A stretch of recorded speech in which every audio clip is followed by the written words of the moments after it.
वाघाच्या हल्ल्यात वासरू ठार. वाघाच्या हल्ल्यात गायीचे वासरू ठार झाल्याने संपूर्ण परिसरात भीतीचे वातावरण पसरले आहे. या घटनेमुळे शेतकरी, शेतमजूर व ग्रामस्थांमध्ये दहशत निर्माण झाली आहे.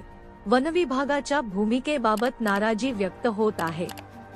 मोहद्री येथील शेतकरी विलास मारोती पेंदोर, वय 52, हे नेहमीप्रमाणे आपली गाय व इतर जनावरे जंगलालगतच्या शिवारात चरण्यासाठी घेऊन गेले होते.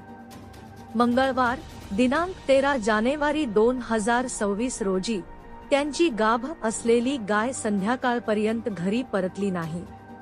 त्यामुळे त्यांनी आजूबाजूच्या परिसरात शोध सुरू केला.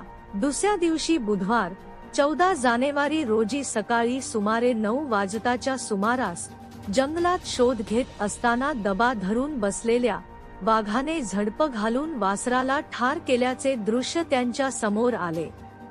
सदर वाघ झाडावर बसून वासरू खात असल्याचे पाहून त्यांनी आरडाओरड केली, मात्र वाघाच्या भीतीमुळे वासराला वाचवणे शक्य झाले नाही. या घटनेत शेतकऱ्याचे अंदाजे 20,000 रुपयांचे नुकसान झाले आहे. स्थानिक वार्ता, स्थानिकांचा आवाज, स्थानिकांसाठी.